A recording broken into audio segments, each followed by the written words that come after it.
시청자 여러분 안녕하세요. 여러분들을 수익으로 혼쭐 내드릴 돈줄 선생 이재선입니다. 반갑습니다.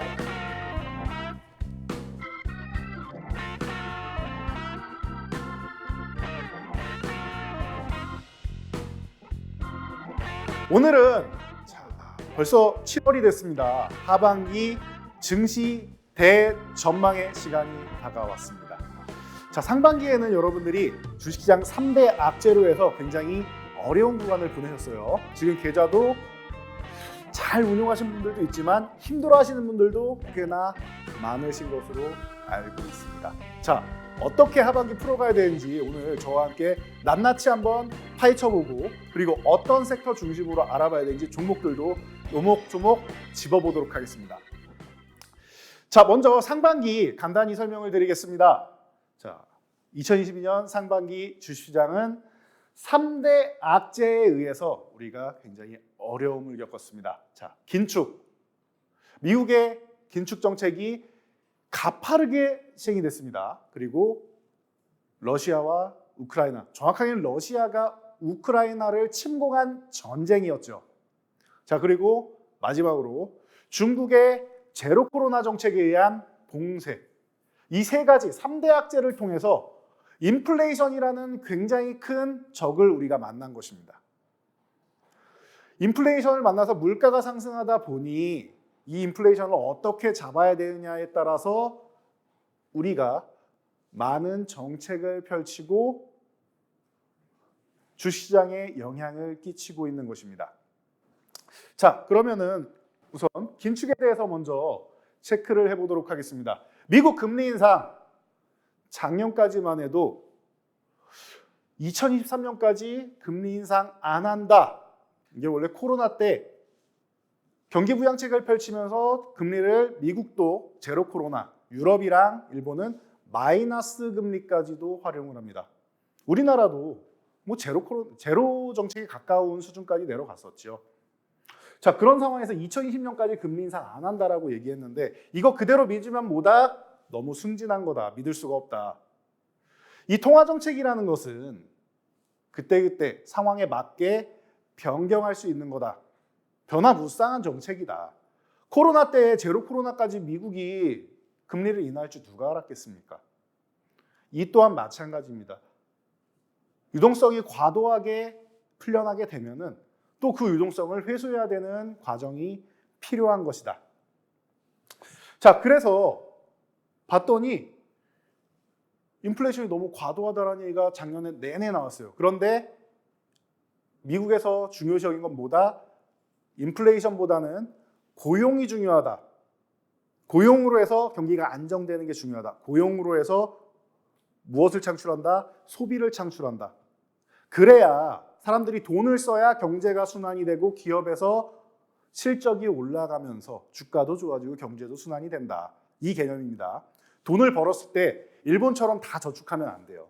그러니까 여러분들도 저축 적당히 하시고, 하지 마시라는 게 아닙니다. 적당히 하시고 경제 순환을 위한 소비도 하셔야 된다는 것, 이 부분을 항상 생각하시고요. 그러다 보니까 현실적으로 맞추다 보니 올해 2022년부터 금리 인상을 해야 되겠다라는 얘기가 작년 하반기부터 나왔습니다. 결국 올해 3월 FOMC에서 미국은 첫 금리 인상을 시행합니다. 첫 금리 인상을 시행했는데 물가가 잡힐 생각을 안 해요. 그러다 보니까 이거 금리 인상 늦은 거 아니냐? 좀 더 빨리 해야 되는 거 아니냐라고 하면서 빅스텝 얘기가 나옵니다. 0.25%포인트씩 차근차근 올라가는 게 아니라 0.5% 한 번에 올려야 되는 거 아니냐라는 얘기가 나와요. 그래서 첫 번째 금리 인상 이후에 두 번째 만에 바로 0.5% 빅스텝을 밟아버리죠. 그럼에도 불구하고 물가는 청정부지처럼 치솟고 있습니다.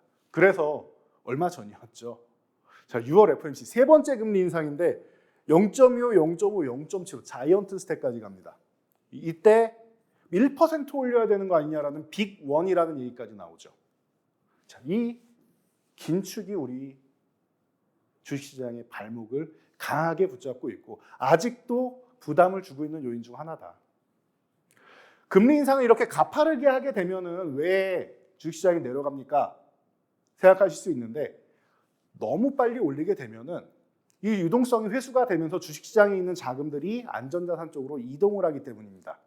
그리고 또 하나 아셔야 되는 게 미국이 이렇게 금리를 빨리 올려버리게 되면은 이제 우리나라랑 금리가 역전되는 현상이 나오겠죠. 그래서 한국은행도 다음번에는 우리 금통위에서도 0.5% 빅스텝 해야 된다. 거의 예정이 돼 있죠. 격차가 너무 커지게 되면은 금리가 미국이 높으니까 미국 쪽으로 조금 더 자산이 이동할 수 있다는 우려감이 있는 겁니다. 단기적으로는 괜찮은데 이게 장기화되면 문제가 되긴 합니다. 그래서 주식시장, 우리나라 주식시장이 과하게 좀 밀린 것, 이런 부분을 여러분들이 생각을 하셔야 된다는 겁니다. 자, 다음은 전쟁. 전쟁은 뭐 여러분들이 다 아시다시피 러시아가 뭐 우크라이나에 전면적으로 침공을 한 겁니다. 2월 24일이었죠. 미국에서 작년 12월 말에서 1월부터 해서 침공 가능성이 있다라고 계속 얘기를 했었는데 미국의 정보력이 정확했던 것이죠. 침공을 했습니다. 자, 그리고 나서 본토를 점령하려고 했는데 우크라이나의 저항이 거세다 보니까 실패하고 사극 밀려 나와서 무엇을 했느냐? 항구 도시, 전략적 요충지이죠. 항구 도시 마리우폴을 점령을 했습니다. 그리고 나서 지금은 돈바스 지역, 기존의 분쟁 지역이었습니다. 그러니까 돈바스 지역 침범한 것까지는 크게 뭐라고 안 하는 거예요, 주변국에서. 근데 본토를 들어갔으니까 문제가 된 것이고, 그리고 생화학 무기, 비인도적인 무기를 사용하니까 문제가 되는 것이다라는 겁니다. 돈바스 지역만 가져가면은 푸틴은 전쟁을 끝내겠다라고 얘기를 하고 있습니다. 그래서 이 부분에 대해서 이 영토에 관련된 거죠. 영토. 영토라는 것은 굉장히 민감한 문제죠. 러시아 입장에서는 항구 쪽으로 빠져나갈 수 있는 전략적 요충지이자 항구, 외부로 뭔가 물자를 수송할 수 있는 길을 하나 만드는 것이니까 굉장히 중요한 입장입니다. 러시아로서는. 그 기반으로 마리우폴을 점령한 것이고요. 이해되시죠? 자, 이런 상황에서 영토를 또 내줘야 된다. 우리 입장에서 생각하자고요. 우리가 일본에서 우리 독도를 자꾸 가져가려고 하죠. 뭐 해안권을 자꾸 주장하고 하죠. 이거를 우리가 일본하고 분쟁을 하다가 대통령이 내준다라고 생각해 보세요. 끔찍하죠. 가만히 안 있겠죠. 마찬가지입니다. 우크라이나도 그냥 쉽게 포기할 수는 없다라는 거예요. 그렇기 때문에 전쟁을 지금 지속하고 있는 것이고, 자, 이 부분에서 어쩔 수 없이 돈바스를 내줘야 되는 상황이 나와서 그렇게 결론이 나면 전쟁이 그래도 적어도 휴전 정도는 가능하지 않을까라고 글로벌 외교 담당자들이 예측을 하고 있습니다. 그래서 중요한 사건이 있습니다. 얼마 전 6월 24일 우크라이나가 EU 가입 후보국 지위를 확보했습니다. 자, 이렇게 되면 뭐가 중요하냐? EU가 전쟁에 개입합니까? 아니요. 전쟁에 개입하진 않아요. 직접 무력을 투입하거나 그러지 않아요. 나토 가입이 미리 됐어야 되는데 그게 안 됐잖아요. 가입시켜줄 생각도 별로 없어 보였고요. 자, 그러면은 군사력을 파병하는 게 아니라 외교적인 측면에서 도와줄 수 있다 이거예요. 전쟁을 빨리 끝내기 위해서. 이 전쟁 때문에 아까 말씀드렸던 인플레이션이 강화된다. 자원국가죠. 천연가스, 유가 다 급등하고 있죠. 러시아에서 전쟁을 하니까 제재를 가한다. 그러면서 인플레이션이 강화된다라는 거예요. 거기에 우크라이나의 3대 곡창지대가 있습니다. 3분의 1이 지금 훼손됐어요. 식량 인플레이션, 작년부터 이미 나오고 있었는데 불난집에 기름을 끼얹은 격인 거예요. 이 전쟁이라는 게. 그러다 보니까 이 EU에서 나서서 주변국에서 서로 잘 마무리할 수 있게끔 과거에도 휴전 나올 때 노르망디 회담 했던 것처럼 이번에도 EU에서 좀 나서서 외교적으로 좀 도와줄 수 있다. 자, G7 정상회의에서도 295억 달러, 어마어마한 금액입니다. 한화로 38조 원 정도 됩니다. 지원을 하기로 했죠. 우크라이나가 이 지원을 받으려면 전쟁이 끝나야 될 거 아니에요. 그럼 이 외교적인 부분에 대해서 어느 정도는 우크라이나도 추후에 어쩔 수 없이 받아들여야 되는 결과가 나올 수 있다는 거. 이 부분에 대해서는 정치 외교적인 게 많이 묶여 있으니까 저희가 뭐라 장담할 수는 없습니다. 근데 가능성은 있다라는 거 참고하시면 됩니다. 전쟁이 빨리 끝나기를 모두가 바라는 것이죠. 마지막으로 봉쇄. 봉쇄 쪽은 이제 봉쇄를 완화하고 해제하기 시작하니까 너무 크게 신경 안 쓰셔도 될 겁니다. 중국에서 정책 풀어주고 있으니까요. 자, 그래서 지금 중요한 포인트 여러분들이 생각하시면 됩니다. 자, 물가 안정, 글로벌 인플레이션 안정화를 지금 최우선으로 하고 있다. 인플레이션 안정이 최우선이다라는 거. 여러분들 이거 체크를 잘 하셔야 돼요. 그래서 빅스텝이 나오고 자이언트 스텝이 나오는 거다. 글로벌 공급망이 문제가 있기 때문에 중국의 봉쇄가 해제가 돼야 되고 코로나 때문에 막혀있던 부분이 풀려야 된다라는 거. 심지어 이 정도예요. 이게 어느 정도냐면은 특정 물품들에 대해서는 미국이나 이런 곳에서 이 인력이 부족하다 보니까 반품을 했는데 반품은 해주는데 돈은 물어주는데 물건은 안 갖고 와도 된다. 그냥 쓰세요라고 할 정도예요. 그 정도로 창고가 컨테이너가 부족한 거예요, 지금. 그런 수준으로 공급망에 문제가 생긴 거예요. 이게 빨리 순환이 돼야 될 거 아닙니까? 안정화가 최우선이다. 인플레이션 안정화, 공급망 안정화, 물동량 안정화. 되셨죠? 자, 우크라이나 EU 후보국 지위. 자, 이것으로 인해서 전쟁이 좀 해소되면은 이러면 인플레이션은 빠르게 안정화될 수 있다. 물론 어느 정도는 계속 측량 같은 경우도 전쟁이 끝나도 한 2년 정도는 복구해야 된다라고 하죠. 그래도 전쟁이 지속되는 것과는 전혀 다른 효과가 있다는 건 여러분들이 알고 계실 겁니다.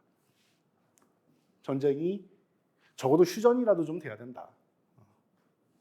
자, 그리고 중요한 포인트가 또 하나 있습니다. 미국에서 바이든 대통령 지지율이 최악입니다. 40% 아래로 떨어졌어요. 트럼프 대통령 최악일 때가 33%였는데 근접하고 있습니다. 이 인플레이션 바이든이 만든 거 아니냐. 바이든플레이션이라는 단어가 나오고 있어요. 미국은 경제를 악화시킨 대통령을 절대 신임하지 않습니다. 자, 이 중간 선거에서 상원 의원 3분의 1, 하원 의원 전석, 주지사랑 다 교체가 되죠.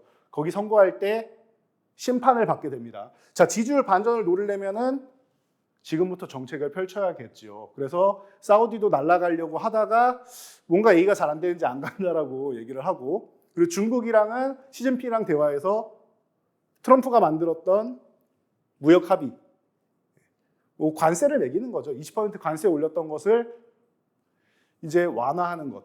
대신 빠르게 진행되지 않는 이유는 기존에 목표치를 달성 못했다.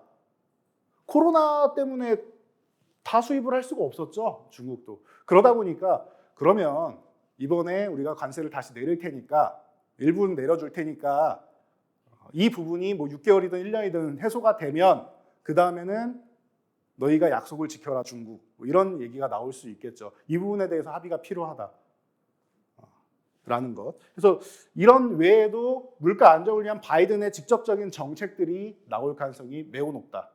선거를 앞두고 있으면 올해 상반기에 미리 모든 것을 해결하는 것보다는 선거 바로 직전에 극적으로 많은 것들이 해결되면은 뭔가 바람이 불 수가 있겠죠. 바이든 굉장히 병약하고 힘없는 줄 알았더니 해결을 할 수가 있었네. 문제가 생기면 그래도 해결은 하는 대통령이었네라는 인식이 나와야 되는 거예요. 그래서 하반기에 인플레이션 정점이 찍혔다라는 것이 확인이 될 정도는 바이든이 정책적으로도 만들어야 됩니다. 지금은 제롬 파월한테 떠밀고 있지만 본인도 정책적으로 진행을 해야 된다는 거. 자, 중국은 봉쇄가 이제 해제되고 있습니다. 자동차부터 시작해가지고 경기부양책을 서서히 꺼내 들고 있습니다. 경기부양책을 꺼내 들고 있어요, 여러분. 중국이 경기부양책을 꺼내든다, 우리나라에도 당연히 영향이 있겠죠. 우리나라는 미국과 중국의 대다수를 수출을 하는 나라이기 때문에 가장 무역 수출 1, 2위 국가이기 때문에 가장 영향력 있는 두 국가가 부양을 해야 되는 상황, 인플레이션을 잡아야 되는 상황입니다. 자, 그렇다라고 하면은 하반기의 기대감을 높일 수 있다라는 거. 여러분들이 지금 굉장히 어려운 구간을 보내셨지만 이 구간을 여러분들이 이겨낼 수 있다라는 거 참고하시고요. 자, 다음 하반기 주독 섹터를 알아볼 텐데요. 이런 부분에 대해서 경기가 어떻게 바뀌고 있는지, 정책이 어떻게 진행되는지 여러분들 저희가 노란톡방에서 항상 말씀드리고 있습니다. 지금 알려드리는 노란톡방으로 바로 입장하셔서 저희가 이 방송 끝나고도 공개방송 진행해 드립니다. 무료 방송 해드리니까 바로 들어오세요. 정보를 알아가세요. 시장을 알아야 여러분들이 하반기에 돈 벌 수 있습니다. 지금 안내해 드리도록 하겠습니다.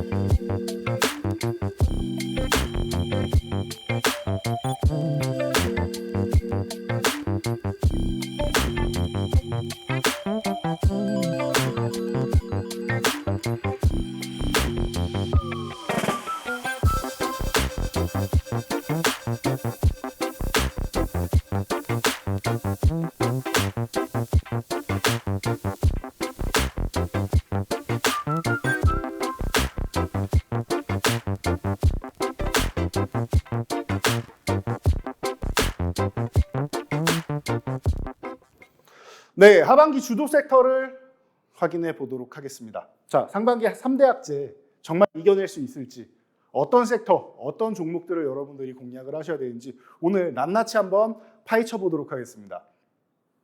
자, 세 가지 키워드를 가져왔습니다. 하반기에는 실적, 그리고 환경, 그리고 기술입니다. 이 세 가지 키워드 여러분들도 이미 많이 들으셨죠? 금리 인상기에는 실적 장세가 펼쳐지게 됩니다. 그전에는 유동성이었죠. 돈을 풀었으니까 돈이 쏠리는 업종으로, 그리고 성장주 쪽으로 많이 갔다. 그리고 이제는 유동성을 회수하고 진짜로 실적이 찍히는 기업, 기대감이 아니라 정말로 그 기대감을 우리 눈앞에 숫자로 보여주는 기업들이 성장을 하는 것이 확인이 돼야 된다는 거예요. 실적주를 보셔야 된다. 자, 실적주 하면은 여러분들이 많은 종목들, 많은 섹터들을 볼 수 있는데 이 정도로 키워드를 잡을 수 있습니다. 금융, 조선, 일상. 자, 금융주는 금리 인상 대표적인 수혜주죠. 그리고 보험주도 실손 5년마다 갱신되는데 드디어 주기가 왔습니다. 자, 금융주라면은 기본적으로 은행주와 손보사를 들 수가 있습니다. 그래서 오늘 말씀드릴 것은 손보사 쪽을 먼저 설명을 드리려고 해요. 자, 그 중에서 DB 손해보험 차트입니다. 자, 여러분들이 기다리는 건 항상 이 종목이죠. 그래서 빨리 꺼내들었습니다. DB 손해보험 일봉 차트입니다. 금리 인상 수혜 중에도 불구하고 손해율 개선 부분에도 불구하고 최근 주가는 여지없이 밀리고 있죠. 왜 밀렸다? 수급 때문에. 수급 동향 때문에 밀렸다. 기업이 나빠져서 밀렸냐? 아니다. 좋은 기업이 밀려있다. 시장이 밀렸기 때문에 같이 밀렸다. 그럼 어떻게 해야 돼요? 여러분, 좋은 기업이 밀려있으면 매수를 해야 되는 겁니다. 자, 그런데 어느 타이밍에 매매하느냐도 중요하죠. 자, 지금 최근 유행하는 트렌드, 기법은 여러분들이 항상 체크를 하셔야 돼요. 아무리 좋은 기법도 시장에 안 맞으면 소용이 없어요. 여러분들 최근에 기법들 시장 급락할 때 통하는 거 있었나요? 잘 못 찾겠죠. 그 시장에 맞는 걸 찾아야 됩니다. 자, 지금 시장에 맞는 기법은 이겁니다. 제가 항상 강조해드리는 지지와 저항 있지요. 지지선을 살짝 이탈해 주거나 흔드는 종목들이 항상 있습니다. 지지선을, 이 DB손해보험도 이 6만 원 지지선을 흔들었죠. 그리고 한 차례 이탈했는데 빠르게 회복했죠. 이런 종목입니다. 실적이 좋아지는 종목 중에서, 그런 섹터에서 지지선을 이탈했다 바로 회복해주는 이런 종목들을 여러분들이 보셔야 되는 겁니다. 기업 내용은 금융주 손보사는 전체적으로 다 좋다고 생각하시면 돼요. 그런데 이런 패턴을 만들었냐, 매매 타이밍을 정확하게 주느냐, 저점이냐, 확인이 됐느냐를 보시는 거예요. 자, 이 구간에서 여러분들이 6만 1,000원 이하 정도에서 6만 원 부근에서 이렇게 매수를 하신다. 굉장히 안전하게 손실 안 보는, 피 한 방울 안 묻히는 무혈입상이라고도 제가 표현을 하는데, 이런 구간에서 여러분들이 매매를 진행하셔야 돼요. 이렇게 들어가는 겁니다. 매수를. 그러면 어떻게 되느냐? 그 다음에는 목표치를 잡는 거죠. 65,000원 구간 정도까지는 어렵지 않아요. 기존에도 65,000원은 굉장히 중요한 구간이었다. 이탈한 후에도 계속 회복하려고 노력을 했던 구간이죠. 실제로도 회복 시도는 했는데 시도는 했는데 실패하죠. 그러고 나서 어떻게 돼요? 이 구간 이탈하니까 급락이 한 차례 나온다. 그리고 지금 바닥을 잡고 있는 모습. 그럼 1차 목표치는 어디예요? 바로 위에 저항을 받았던 구간 65,000원 구간이 된다라는 거. 하반기에 급등주는 아닙니다. 하반기에 꾸준히 볼 수 있는 섹터예요. 금융섹터는. 그리고 금리 인상기에 꾸준히 볼 수 있는 섹터입니다. 은행주도 마찬가지고요. 뭐 손해율이나 이런 쪽은 보험사에 해당되는 거고, 은행주는 예대 마진에 의해서, 예금과 대출의 격차에 의해서. 쉽게 생각하시면 돼요. 여러분들 은행에 맡겼다, 돈을 맡겼다. 은행이자 2% 넘는 거 찾기 힘드시죠. 3% 넘는 거 찾기 힘드시죠. 가끔 뭐 4%를 준다 뭐 이런 거 뭐 이벤트로 뜬다 하는데 사실 뭐 카드 가입이나 뭐 다른 조건이 붙죠. 그 정도로 금리는 낮아요. 우리가 받아가는 예금 금리는 낮아요. 그런데 대출 금리는 말씀드리지 않아도 높다는 거. 각 등급별로 다르죠.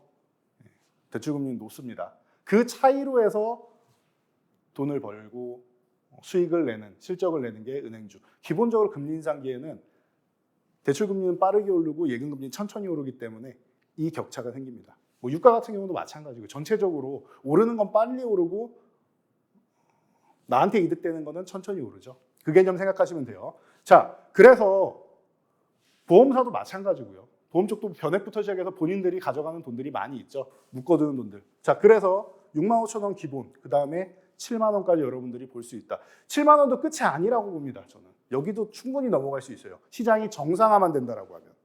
지금 시장이 비정상적으로 종목을 눌러서 그러지 더 가야 돼요. 더 가야 돼. 정상적으로 가려면 더 가야 돼요. 올해뿐만 아니라 내년까지도 움직일 수 있다고 봅니다. 여러분들이 편안하게 볼 수 있는 그런 종목들, 금융주 보신다. 물론 혹시 모를 위험이 하나 더 다가올 수도 있겠죠. 그럴 경우를 대비해서 손절가는 항상 생각하셔야 되는데, 손절가는 59,000원 이탈하면은 기존에도 이 구간은 계속 지켜줬죠. 6만 원 이탈한 다음에도 크게 안 내려갔었죠. 이 종목은. 그렇다면 이 구간은 여러분들이 지켜줘야 된다는 거 생각하시면 됩니다. 자, 다음 조선 쪽. LNG선 얘기 많이 들으실 겁니다. 조선. 우리나라 수요 잔고가 어마어마합니다. 역대 최고 수준이고요. 조선주는 그동안 적자 행진을 보여왔습니다. 세계 최고의 기술력을 갖고 있는데 왜 적자 행진이냐? 이 조선 쪽이 우리나라는 어마어마하게 세계 최강이라고 지금 부를 정도로 가장 좋은 기술력을 뽐내고 있는 국가 중 하나인데, 중국에서 진출을 하니까 기존하고 똑같이 컨테이너를 발주를 받아도 벌크선을 발주를 받아도 낮게 입찰을 해야 되는 거예요. 수익성이 적어요. 그러다 보니까 좀 어려움을 겪었다. 조선주들이 그렇게 좋은 기술력이 있음에도 불구하고 어려움을 중국이 들어오는 업종들이 죄다 이래요. 철강도 그렇고 뭐 태양광도 그랬고 조선도 그렇고 뭐 많은 분야가 이렇습니다. 중국이 들어오는 분야가 많이 이래요. 여러분들이 이걸 항상 생각하셔야 돼요. 중국과 경쟁해야 된다. 아, 단가 경쟁하면 피곤해지겠구나라는 거 항상 생각하셔야 됩니다.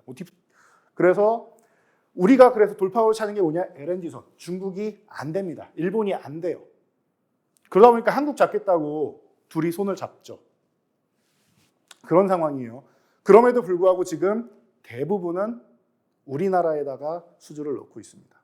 기술력이 월등히 뛰어나죠. 자, 거기다가 드디어 성과 상승이 반영이 잘 되고 있습니다. 그동안 반영이 잘 안 됐는데 이제는 성과 상승이 제대로 반영이 되기 시작해요. 그래서 올해 2분기, 3분기부터 조선주들, 적자 행진 보이던 조선주들이 실적이 턴어라운드에서 흑자로 전환이 됩니다. 원년이에요. 실적 턴어라운드 원년. 주시장에 영원한 테마가 있다. 실적 턴어라운드와 M&A 테마. 조선주. 턴어라운드 여러분들이 노려보시면 됩니다. 이쪽은 가장 대표적인 종목으로 현대중공업 보시면 되겠죠. 대우조선해양 보시면 되고 삼성중공업 보시면 되고 현대해포조선 보시면 되고 그래서 그냥 대표적인 종목 가져왔습니다. 현대중공업은 다시 재상장한 다음에 보면은 이 13만 5천에서 14만 원 이 구간을 좀 중요하게 보는 구간 중 하나다라는 거. 그런데 최근에 이 구간에서 저항을 받으면서 계속 등락을 보였습니다. 드디어 회복 시도하고 있습니다. 자, 그렇다라고 하면 이 종목 같은 경우는 13만 5천에서 14만 원 사이가 절대적인 매수가, 좋은 매수가가 될 수 있다는 거. 최근에 상승한 다음에 휴식도 잘 취했죠. 좋습니다. 뭐 길게 설명할 필요 없는 것 같습니다. 이 종목은 15만 5천에서 16만 원 이렇게 2만 원 단위로 보시면 돼요. 여기가 끝이 아니에요. 1차 목표치고 2차 목표치는 그러면은 2만 원 추가해서 17만 원 5천 원에서 18만 원 이렇게 16만 원, 18만 원, 20만 원 이렇게 2만 원씩 높이면서 보면 된다.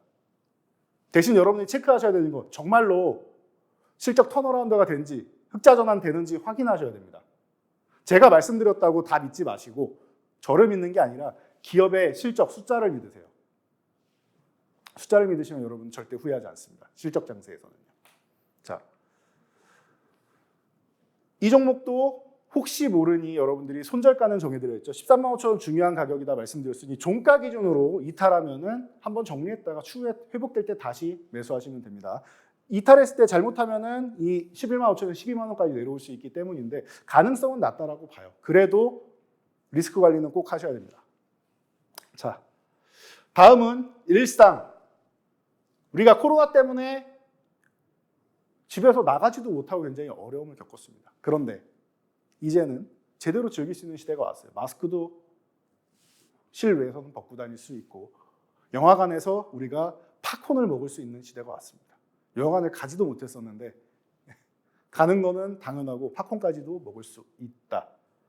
여행도 갈 수 있다. 드디어 일본에도 운항을 또 재개하고 이런 움직임이 계속 나오고 있죠. 자, 그렇다라고 하면은 공연에 굶주렸던 분들 엔터. 공연을 아예 못했었는데 이제 공연을 하기 시작하죠. 기본이죠. 주류. 여러분들 주변에 일상에서 찾으시면 돼요. 모임, 회식. 거기다가 주류 가격 올라왔죠. 여행. 못했던 여행 이번 여름부터는 벼르고 벼르다가 여행 가시는 분들 많죠. 이제 갔다 와도 2주 격리 안 되셔도 됩니다. 여행 좋아하시는 분들 이제 여행을 갈 수 있다는 거 굉장히 이쁘시죠. 그러면은 LCC항공사, 저가항공사들. 대한항공은 조금 별개예요. 코로나 시즌에 여객 부분이 안 되니까 이거 그냥 화물로 바꿔가지고 밀어놓고 화물 실어서 날랐죠. 대한항공 실적이 나쁘지 않습니다. 저가항공사들이 다 경영상 어려움을 겪었는데 이제 LCC항공사가 다시 회복이 돼야 되는 단계에 올라온다. 카지노도 마찬가지고요. 저희가 이런 부분 노란톡방에서 항상 정리해드리고 있죠. 그래서 언제든지 참여하시면 저희가 매일매일 해서 순환매 섹터들 항상 정리해드리고 있다는 거 참고하시고요. 자, 예시 종목은 하이트진로입니다. 지난번에도 한번 소개해드렸던 종목인데 최근에 수급적인 영향으로 해서 한 차례 더 좋은 가격을 주고 있어요. 너무 좋죠? 너무 좋죠, 지금. 너무 좋습니다. 여러분들 주변에 그냥 일상을 보세요. 제가 설명드리지 않아도 회식, 모임, 요즘 뭐 단체로 이렇게 메신저에서 모여있는 그룹 메신저도 많이 하시죠. 그쪽에 보시면은 많이들 모이시잖아요. 실적 1분기에 주류값 인상됐죠. 2분기에 리오프닝 됐죠. 3분기는 오롯이 실적으로 보답을 하는 종목입니다. 자, 그래서 일상으로 돌아오면은 하이트진로 같은 종목들. 자, 32,000원 지금 이탈해 있는 상황입니다. 아까 말씀드렸죠. 어떤 종목을 해야 된다? 이탈했다가 회복되는 종목을 하면 돼요. 32,000원 회복될 때 보시면 돼요. 쉽죠? 이 밑에 있으면 약하다는 뜻이에요. 회복이 되면 강해질 겁니다. 회복이 되면 강해질 거예요. 이 부분을 뭐 트랩이라고 속임수라고 하는데 이 교육 내용은 추후에 다시 한번 제가 시간 잡아서 해드릴 거고요. 자, 32,000원을 회복할 때 여러분들이 보시면은 절호의 매수 타이밍이다. 자신 있다. 나는 이거 실적 회복되는 거 자신 있다 하시는 분들은 밑에서 그냥 좀 더 싸게 사셔도 되고 천천히 모아가셔도 되고요. 조금 모으다 하루에 한 주씩 모으다가 회복될 때 물량을 실으셔도 됩니다. 자, 그리고 기대치는 꽤나 높습니다. 1차 목표치가 38,000원이에요. 1차 목표치가 38,000원, 2차 목표치는 44,000원입니다. 그 이상 갈 가능성도 있다라고 보지만 일단은 1차 목표치도 아직 못 올라왔으니까 1차 목표치는 얼마 전 주가 그냥 회복하는 수준이죠. 기대감은 한 44,000원까지 가면 기대감을 달성했구나 생각하시면 될 것 같아요. 그 후는 정말로 실적이 굉장히 높아지는 것, 굉장히 좋아지는 것을 확인하셔야 돼요. 왜냐? 주류 가격이 올라가는데 원료 가격도 올라갔으니까 그게 정말로 이 기업의 이익에 도움이 됐는가도 여러분들이 체크를 해보시면 됩니다. 자, 그리고 손절 구간. 손절 구간은 35,000원 이탈하면은 혹시 모르니 여기서 한번 정리해 두셨다가 추후에 다시 한번 본다라고 생각하시면 돼요.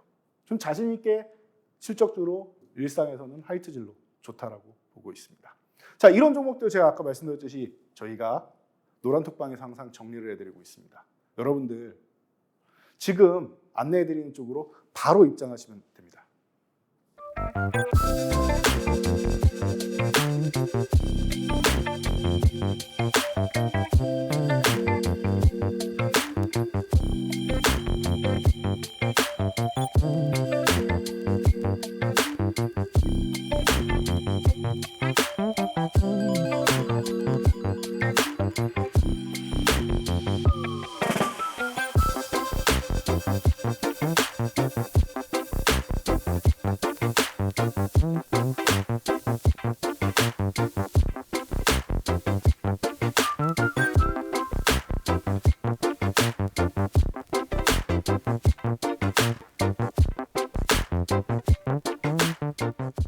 네, 이번에는 주시장 키워드 두 번째 환경 쪽을 보도록 하겠습니다.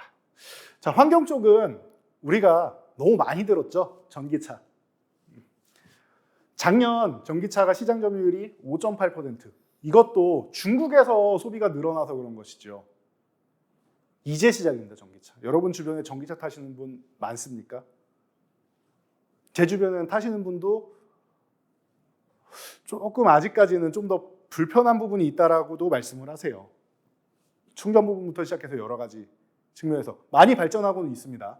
그리고 이번에 현대차에서 아이오닉 6 공개하고 있는데 굉장히 예쁘죠? 무슨 포르쉐 보는 줄 알았습니다, 저는. 자, 뒷모양은 거의 뭐 포르쉐 얘기가 굉장히 많이 나올 정도로 디자인도 너무 좋아졌어요. 과거에 너무 현대차 같은 경우는 가성비로 타는 거지 뭐 디자인이나 이런 거는 별로다라고 하시는 분들이 많았었는데 지금은 아니에요. 지금 최근에 한 10년 정도 사이에는 현대차 디자인이 어마어마하게 좋아졌고 지금 굉장히 세련된 차들을 그리고 그런 디자이너들을 또 현대차에서 또 채용을 하고 있죠. 그러다 보니 전기차 기본이다. 너무 핵심 섹터고 하다 보니까 추후에 다시 한번 빼서 설명을 드릴게요. 원전도 마찬가지입니다. 정부의 핵심 정책 중 하나죠. 지난 정권에서 탈원전 정책을 펼치면서 우리나라 한국전력이 분기별로 수조 원의 이익을 내던 한국전력이 분기별로 수조 원의 손실을 내고 있습니다. 한국전력을 과거에는 배당주, 실적이 항상 일정하고 기본이 갖춰진 배당주로 활용을 했는데 손실 종목인데 어떻게 배당을 줍니까? 그렇게 될 정도로 탈원전이 우리나라에 많은 영향을 미쳤다. 그런데 우리나라는 전 세계에서 인정할 만큼 가장 안전한 원전을 만듭니다. 빌 게이츠가 와서 대체 어떻게 하나 하고 궁금해하고 가는 원전을 만드는 나라예요. 그러다 보니 이번 정부에서는 다시 원전을 확대하는 친원전 정책을 펼친다. 2025년까지 1조 원 발주 의지를 밝히고 있습니다. 뭐 나와야 봐야 아는 거겠지만 정책이라는 건 의지를 밝히고 있다는 거. 해외 수주, 폴란드, 체코 등등. 그리고 미국 바이든이 왔다 가면서 한국이랑 미국이랑 협력을 하게 되면 우리가 부족한 노하우, 원전 수출에 대한 노하우, 관리에 대한 노하우 이런 부분을 미국과 공유를 하면서 우리가 한층 더 발전하는 단계가 될 수 있다. 처음에는 협력해서 하면 우리도 전혀 나쁠 게 없어요. 우리나라에는 굉장히 좋은 기회가 될 수 있다는 원전. 이것도 많이 말씀드렸죠. 자, 그래서 오늘은 이 순환하는 섹터 쪽을 한번 간단히 말씀드려 보려고 해요. 순환이 뭐냐? 친환경 중에 순환? 정유. 이건 친환경이 아니죠. 반대죠. 하지만 요즘에 유가 상승, 천연가스 상승, 석탄 가격도 아시아 최고치. 원자재 가격이 이렇게 천정부지처럼 올라가게 되면은 어떻게 돼요? 친환경 전환 속도가 빨라집니다. 전환할 때 돈이 드니까 좀 천천히 하려고 했는데 2040년까지 하려고 했던 계획을 2035년까지 당기고 계속 당기고 있잖아요. 2035년부터는 이후에 내연기관차가 못 들어가요. 그런 시대가 이제 얼마 안 남은 거예요. 이제 13년 남았습니다. 13년도 안 남았어요. 12년 반 남았습니다. 그런 시대가 옵니다. 자, 정유, 원자재 가격이 많이 올라간다. 정제마진율 올라가고 정제마진 굉장히 좋다. S-오일, GS, SK이노베이션 세 종목만 기억하시면 돼요. 수소. 수소는 아직 조금 먼 얘기 같아요. 물론 뭐 넥소라던가 우리나라에는 수소차가 나오고 있지만 뭐 전 세계 수소차 1위라고도 하죠. 그렇지만 수소는 아직 조금 거리가 좀 있는 것 같죠. 그리고 친환경 수소니 뭐 이거 친환경이 아니니 뭐 그래서 그레이 수소니 뭐 얘기가 나오죠. 자, 수소. 그래서 순환매가 나오는 거예요. 왜냐? 미래에 성장 가능성 있는 산업인데 아직까지는 조금 멀지 않았느냐. 자, 전기차 예를 들어두면 빠르죠. 전기차 우리나라에서 처음으로 해외에 수주 받은 게 어디예요? LG화학. 지금은 LG에너지솔루션으로 분사가 됐죠. LG화학이 2009년에 수주를 받으면서 우리나라 전기차 배터리가 글로벌 시장으로 뻗어나가기 시작합니다. 그럼에도 불구하고 2009년이에요. 그런데 2022년에도 아직도 이거밖에 안 돼요, 여러분. 수소차 언제 그만큼 올라갑니까? 한참 남았겠죠. 뭐 자동차뿐만 아니라 나머지 뭐 발전소 특체 여러 가지가 있다고는 해도 아직 남아 있다. 풍력, 태양광, 폐기물 다 순환 돌 수 있다. 풍력 한동안 안 봤었죠. 작년에 무슨 일이 있었죠? 올해 바이든 오기 전까지만 해도 안 봐요. 왜? 우리나라에 바람이 많이 붑니까? 유럽은 풍차의 나라도 있는데 그런 유럽조차 작년에 바람이 불지 않아서 어려운 일을 겪었죠. 전력난이 휩싸였죠. 그런 상황입니다. 자, 그래서 풍력 같은 경우 해상 풍력 쪽으로 미국부터 시작해서 굉장히 투자를 많이 하고 있다. 우리나라의 기술력을 가진 기업들 보시면 된다. 태양광도 마찬가지. 우리나라가 태양광은 좋은데 아까 말씀드렸듯이 중국에서 치고 들어와서 어려웠다가 작년에 인권 문제가 발생했죠. 신장 지역의 위구르족 인권 문제 발생하면서 OCI를 비롯한 폴리실리콘 업체들, 폴리실리콘 가격 지금 천정부지로 솟고 있죠. 태양광 다시 볼 만한 시기. 폐기물은 당연한 거고요. 자, 이게 순환이 된다라는 거예요. 자, 그래서 두산퓨얼셀, 연료전지 가장 대표적인 종목이다. 두산 에너빌리티는 굉장히 고민했는데 에너빌리티는 최근에 급등이 나왔고 두산퓨얼셀이 아직까지 좀 하반기에 볼 수 있는 종목으로 보입니다. 자, 3만 원 회복. 말씀드렸죠. 3만 원 이탈했다가 바로 회복을 보이는 이런 강력한 힘. 지지선을 이탈하자마자 바로 회복하면 그만큼 힘이 세다는 거예요. 자, 그러면은 두산퓨얼셀 이제부터 시작이다. 3만 원 회복부터 시작해서 보시면 되고 3만 1,000원 이하부터는 3만 원까지는 여러분들이 볼 수 있는 구간이다. 자, 그럼 목표치는 어떻게 돼요? 5,000원 단위로 보시면 35,000원, 4만 원. 여기서 매수하셔도 한 15% 정도는 올라갈 수 있다는 거예요, 여력이. 여기까지 가면 30%가 넘겠죠. 이것도 끝이 아니에요. 이번 정부에서 친원전을 하면서도 수소 쪽에는 지난 정권에 이어서 계속 발전시켜 나가겠다. 대기업 수소 협의체들 발족하고 투자하기 시작한다. 수소도 이제 시작입니다. 자, 그래도 리스크 관리는 해야겠죠. 두산퓨얼셀은 28,000원 이탈하면은 기존에 그래도 여기는 지켜줬기 때문에 유관 이탈하면은 한 차례 밀릴 수 있다. 그러니까 이 부분을 여러분들이 참고하시면 될 것 같습니다. 그래서 손절가까지 잘 체크하시고요. 자, 마지막으로 기술. 이재용 부회장이 유럽 출장 다녀와서 이렇게 말합니다. 첫째도 기술, 둘째도 기술, 셋째도 기술. 기술. 그런데 다행인 거는 우리나라가 기술력 하나는 그래도 끝내주는 국가입니다. 얼마 전에 누리호 같은 경우도 그렇고 로봇도 그렇고 AI 쪽이 조금 우리가 조금 부족한 부분은 있습니다. 그래도 반도체 기술, 바이오 기술 굉장히 많은 기술력에서 우리나라가 선진국들을 따라가고 있고 앞서 나간 기술력도 있고. 그래서 여러분들 기술에 관련된 기술들 이쪽에서 기존의 성장주로 보였으나 이제는 산업화가 돼서 실적이 딱딱 찍히는 기업들을 잘 보셔야 돼요. 자, AI 로봇 작년 12월 11일부터 굉장히 화제가 되었었죠. 화제가 되었었죠. 삼성전자에서 태스크포스를 승격한다. LG에서 투자하는 건 알았죠, 우리가. 매년 1월에 열리는 라스베가스에서 열리는 세계 가전박람회 CES에서 LG는 계속 클로이 로봇을 계속 출시하고 보여주고 우리 이렇게 발전하고 있다. 앞으로 당신들 생활에 이렇게 로봇들이 편리하게 만들어줄 것이다. 계속 공개하고 있었잖아요.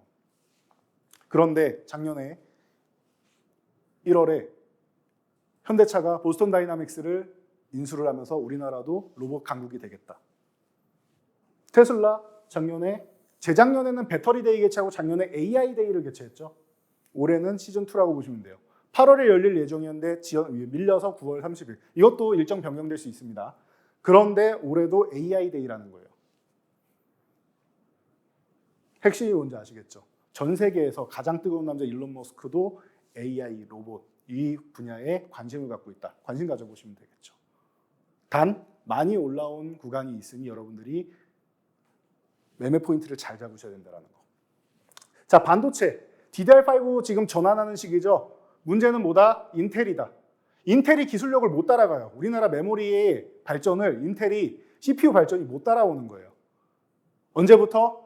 10나노 이하 미세 공정하기 시작하면서부터 인텔이 실패하고 이제 TSMC랑 얘기를 하는데 그러면서부터 DDR5 전환이 우리는 이미 재작년에 양산 준비가 됐는데 인텔에서 CPU 출시가 지연된다. 그래서 전환이 조금 늦어진다. 그래도 뭐예요? 늦어지는 거지 전환은 되는 거죠. 전환된다. 파운드리 우리나라는 뭐예요? 삼성전자가 3나노 양산하기 시작한다.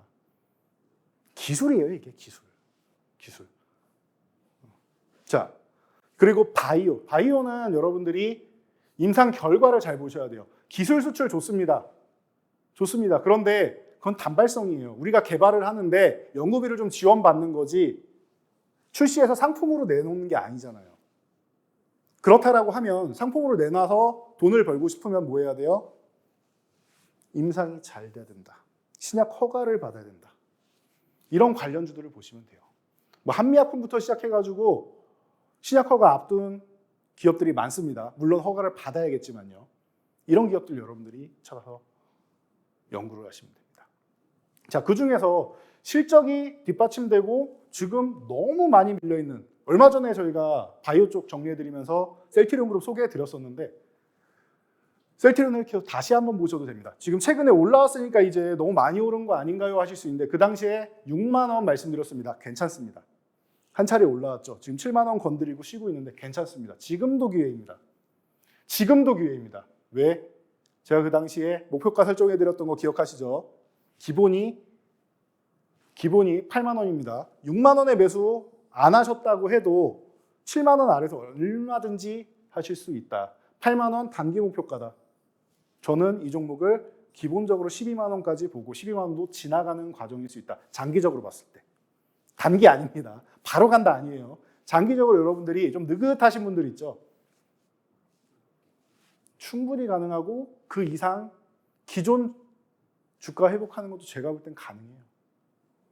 12만 원도 지나가는 과정일 가능성이 높다. 그럼 지금도 충분히 공략 가능하다는 겁니다. 자, 대신 6만 원 이탈하면 여러분들이 한번 리스크 관리는 하셔야겠죠. 자, 그래서 하반기 키워드 가지고 여러분들 살펴봤습니다. 자, 어떠신가요? 자, 다음은 저희 돈줄 종목 앞두고 있는데 이 돈줄 종목 앞서서 이런 종목들 저희가 실시간으로도 계속 매일매일 정리해드리고 있죠. 저희 노란톡방에 참여하시면 됩니다. 지금 안내 드리는 곳으로 참여하시면 이 방송 끝나고도 저희가 온라인 교육 진행해드립니다. 지금 미리 참여하세요.